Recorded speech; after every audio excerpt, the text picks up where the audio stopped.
Now. Well, he's back for 2012. Russell Brown from publicaddress.net, also the Media 7 show on TVNZ 7. Welcome back, Russell. Good morning. Good morning. Good morning. And the news, of course, this morning that broke late yesterday, that this Friday's big day out will be the last in New Zealand. Yeah, I'm not entirely surprised at that because I think a lot of the people sort of expressing surprise have forgotten that there was a strong possibility last year that it wasn't going to happen at all. That's right, yeah. I think there's been a few things have changed, including that festival business. There's a lot more competition now. The festivals now tend to be smaller. And also Vivian Lees and Ken West, who were the long-time partnership that promoted the big day out from Australia, they parted ways last year. Yeah. So I think there were a few looming problems. That venue is too big and too expensive for the realities of the current festival, I think. So it's too big when you haven't got the big pullers like, say, the Neil Youngs. Yeah, exactly. I think it was 2002 was the high water mark for audience. That was the year that the Red Hot Chili Peppers played, and it was 55,000 people. That was too many. I just think that you look at something like Laneways. Laneways will be delighted if they get 12,000 people. Yeah. That number is a disaster for the big day out. Yeah. And it does sound like ticket sales were fairly slow. So, but how serious should we take the announcement, though? When I saw the interview last night on TV3 with Ken West, where he was saying, I've just been sitting here, and I sort of made the decision in the last half hour, and he seemed a bit emotional about it, and I'm not sure how, because we've heard these announcements before, haven't we, in the past? Yeah, once before there was I think it was 2007, was it? There's not going to be another one, and I don't think anyone took that too seriously. But my impression is that this time it's for real. I think West wants to retrench. He's had problems with other legs of the big day out this time around as well. They had similar problems to here, actually. A big council-owned venue in Perth that they didn't. They'd stopped liking and couldn't quite afford to pay for, and they've managed to find a new venue for that. That I suspect there was an effort to do that in Auckland, but there wasn't really anywhere suitable. I mean, people talked about Western Springs, but that wasn't going to happen, basically.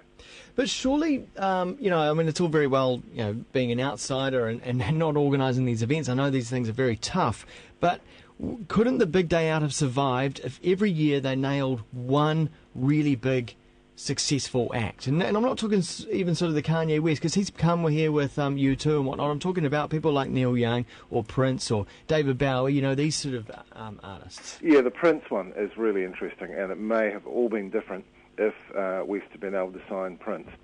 He spent months last year, by his own account, chasing a signature. And it wasn't out of the question. Prince has been playing festival shows across Europe for the past 18 months. But he could not get the guy to sign, and the weekend when Prince's people promised to sign, Prince was staying in a hotel opposite the building one of the buildings that Anders Breivik bombed in Norway. So, wow. Yeah. And it never happened. Yeah. And I suspect that West hung on too long for Prince, as you would, because he's exactly that kind of actor you're talking about. Exactly. And then wound up defaulting to Kanye West, who doesn't sound like he's a great act to tour. Yeah. It turned out that he was a very expensive act to put on. There were like 100 people in the entourage, and they all wanted private jets and limousines. And he was basically, for his fee and for the costs, they would have almost lost money. Yeah. Just off him in New Zealand. How much of this was also on the global trend? I just saw an article in The Guardian yesterday saying that over the past 2 years, the so-called sort of indie music scene, music sales have been steadily falling. Yeah, it's hard to know because the the big day out did become more mainstream. The first 2 or 3 years, you tend to forget it was pretty much a laneway. It was an indie festival. Yeah. You know, the first one there were 8,500 payers, so it wasn't that big. Yeah. Again, maybe it's just an issue of scale. I just don't know whether these urban venues and stadiums with these big crowds make sense anymore, because they were never able to afford the kind of production, say, that you would see with a U2 show at Mount Smart Stadium. Yeah. You know, for which you would pay as much as you would pay to go to the big day out and see all those bands. So yeah, I just kind of think, particularly in New Zealand, that whole summer festival thing, it's changed, and I think we're going to be seeing smaller festivals, basically. A bunch of small ones sort of spread out. A bunch of small ones. I mean, yeah, I mean, Laneway is a much smaller festival. But, yeah, I mean, hopefully it's going to work for them. I gather their sales were slow for a while as well, but the bench, threshold for them is so much lower. Yeah. But I have to say, before, before we run out of time, overlook BDO Memories on Twitter. Yeah, so the hashtag. That's been a fun hashtag. Yeah, so everyone coming up with their own memories and experiences from the past. Yeah, many of which seem to involve people being completely off their faces. Yeah. Yes. Here's one here. Brother's rifle, taking herbals, dehydrating, and locking myself in a portaloo, so the St. John's lady couldn't find me. Someone says the thing I miss about the big day out is the bus ride to the big day out. Yeah. Although I have to say, my experiments with public transport to the big day out were not encouraging. Yeah. John Hart says waiting for the gates to open when a random munter turns up, so off his face and disorderly, he is arrested on the spot. Yes. Oh, yeah, you always saw that. Yeah, like in the short walk to the stadium gate. You think, what are you doing? It's 11 o'clock. Of course, there was for me in '97 the big downpour.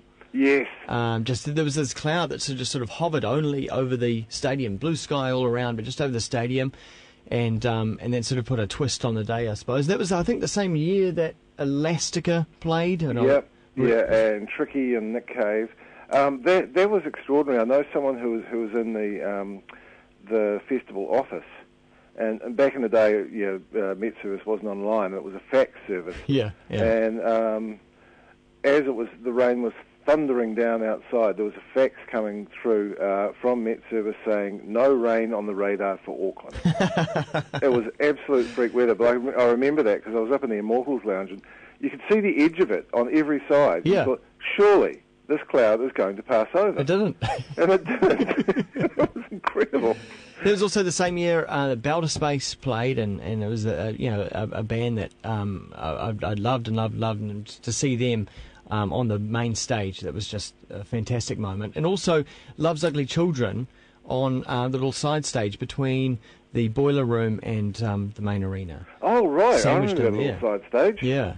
That was a funny little stage. It was. Because you got sound from both sides. Yeah. Exactly. And people sort of passing through, but there were some extraordinary experiences there. Yeah. So my big ones would be Neil Young and Flaming Lips and LCD Sound System. Yeah. They were all pretty exultant. I'm very happy because I won't be going this year. The lineup just really wasn't there for me, and Lily World not being there. So there's a number of things, but no, I'm really happy that last year would be my final because I really went out on a high with Primal Scream. Yeah, it was just outstanding and one of the best live events I've ever seen. Yeah, although that was also possibly the worst scheduling clash ever in the history of the big day out. To have Primal Scream up against LCD Sound System. Exactly. That was cruel. Yeah, definitely cruel. But that's one of the things of the big day as well. That was making the decisions. Yeah.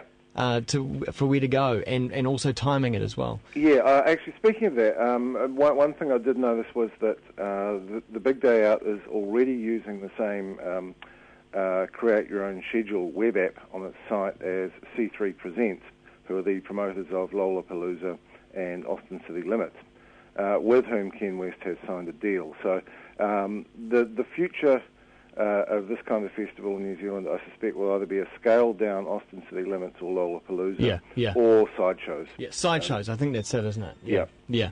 All right. Hey, thanks, Russell, and enjoy your time on Friday and have the party that Ken West suggests that everyone should have. I will do. All righty. Cheers. Cheers, mate. See ya. Right. Publicaddress.net for more Russell and the Media 7 show on TV.